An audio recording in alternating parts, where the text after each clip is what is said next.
Welcome to the Deep Dive. We are going straight into a fascinating stack of material today, a collection of research papers and technical discussions from Sakana AI and MIT. Yeah, this is some really compelling stuff. It's not just about what an AI can do, but what happens when you force it to evolve, to teach itself how to survive and, well, how to dominate in a really hostile environment. So for this deep dive, we're looking at an experiment that the researchers set up as a kind of miniature accelerated version of AI evolution. A pressure cooker, really. Exactly.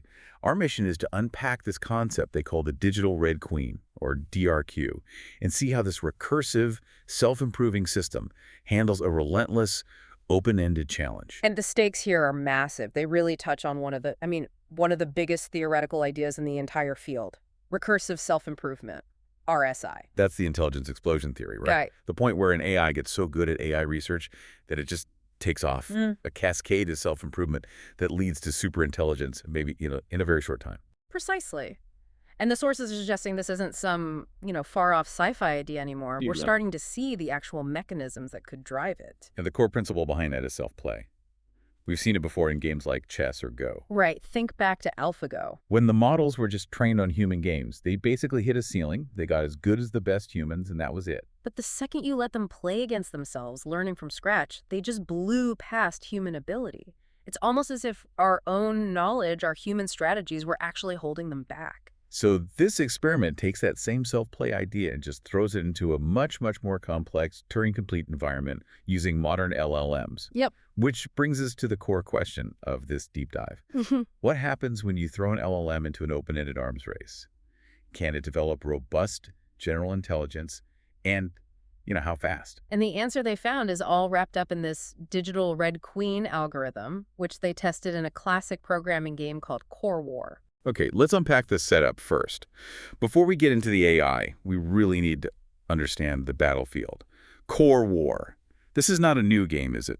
Not at all. It was created way back in 1984. It's been a staple in artificial life research for decades, and it's super relevant to cybersecurity because of its whole structure.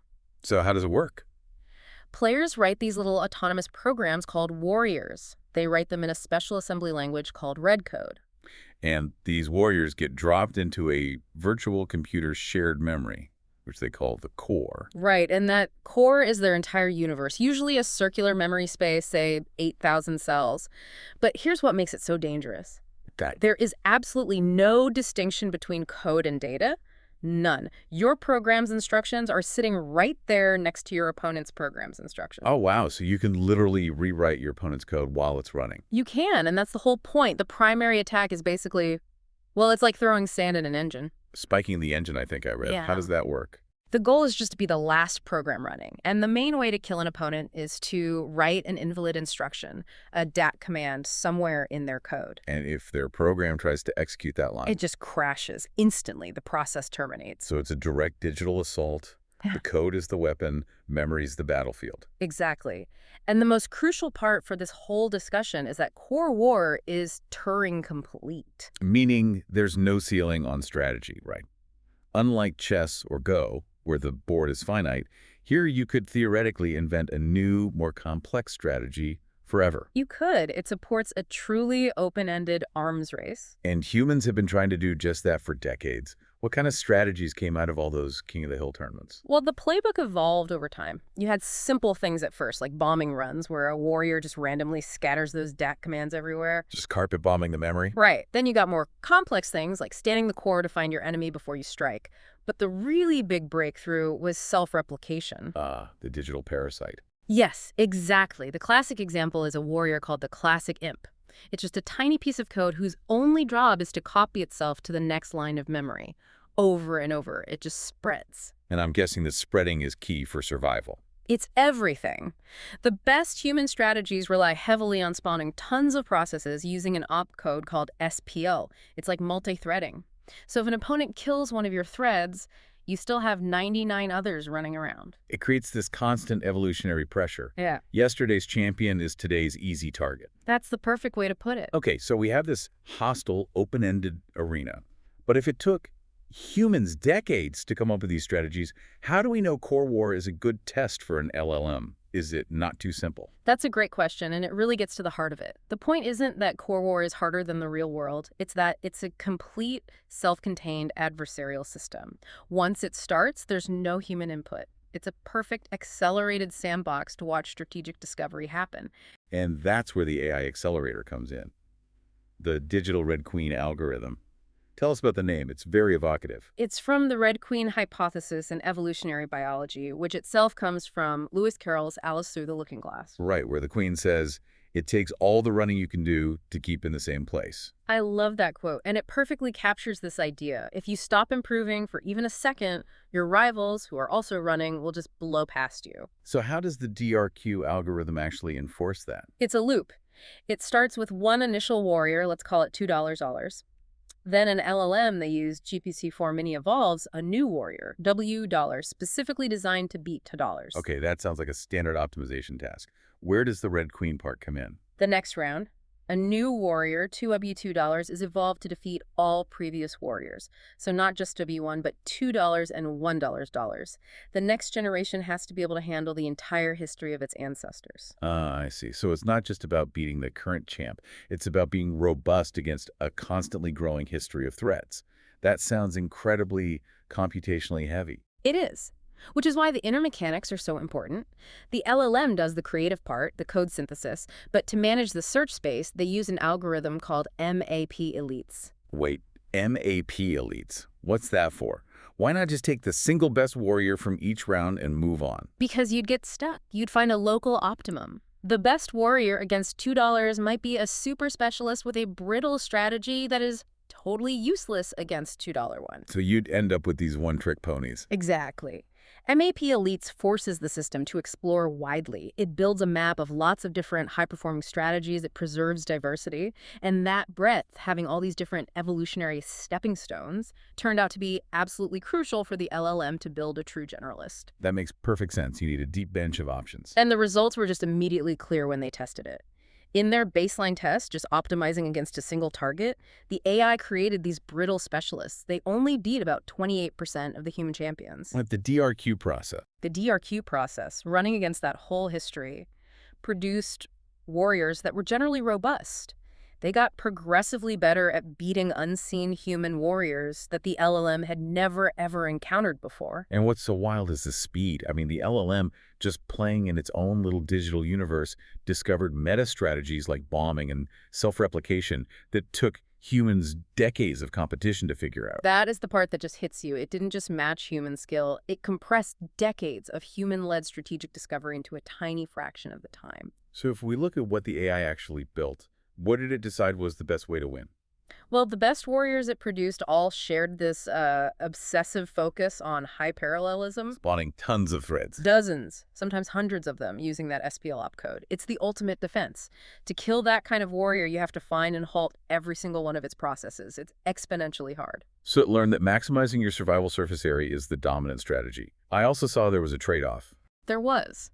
If a warrior used fewer threads for some reason, the best alternative was to maximize its memory coverage, to spread itself out spatially, making it a harder target in that big core memory. The LLM basically discovered the fundamental physics of its own universe. It really did. You see these amazing warriors like Ring Warrior Enhanced V9, which fused replication and bombing into one hyper-effective program, and another one, Spiral Bomber Optimized V22, beat over 80% of unseen human champions. Okay, now for the real aha moment. The part where that biological analogy just comes full circle. Convergent evolution. This is what's truly surprising. As they ran the DRQ process more and more, multiple independent runs starting from totally different code, completely different initial conditions, all started converging. Converging on what? On the same small set of high-performing behaviors, the phenotypes. They all ended up acting in the same dominant generalist way, even though their underlying source code was completely different. Precisely.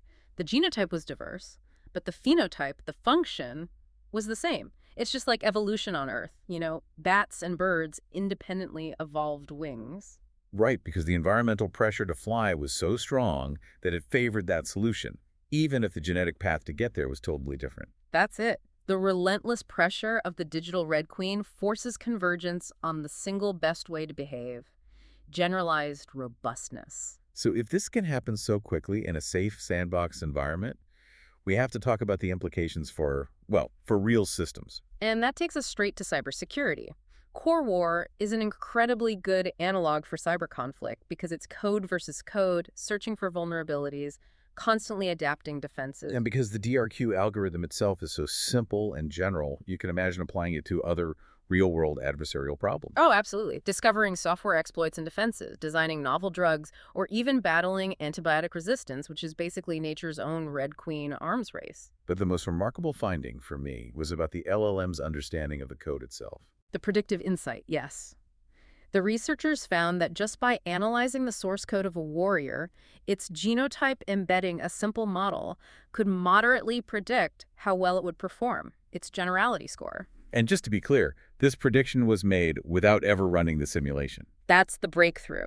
The LLM can just read the assembly code and get an intuition for its lethality, its fragility, just by looking at the structure. It's like it developed a theory of code. That's a huge capability. If you can predict a program's effectiveness without running thousands of expensive simulations, you can accelerate that discovery loop for exploits or defenses even more. The LLM becomes a surrogate model for reality. And on the safety side, it's so important that this was all done in a sandbox. Critical. The researchers made sure of it. It's an artificial machine, an artificial language. Any super virus the AI creates can't escape that container. It's a responsible way to study these potentially very risky dynamics. Okay, so let's bring this back to you, the listener. What we've seen is that LLM self-play, driven by this digital Red Queen idea, can massively accelerate the evolution of robust generalist strategies, compressing decades of human effort into days. And the most memorable insight here is that convergent evolution. It shows that AI self-improvement isn't just about getting smarter, it's about converging on the optimal way to behave far faster than we ever could, even if it finds totally alien ways to write the code to do it. And the fact that the DRQ algorithm is so simple suggests you don't need some hyper-complex system to get these results. Even minimal self-play can unlock this stuff. But when you connect that back to its predictive ability, the LLM reading code and seeing its lethality, it forces a really critical question. If LLMs can converge on the best strategies this quickly and can predict how lethal a piece of code is just by looking at it, how long will it be before human-written code is completely obsolete in high-stakes domains like cyber warfare? And what does it mean for us when we have to rely entirely on AI-generated defenses just to keep up with the ever-evolving AI-generated threats? Something to mull over.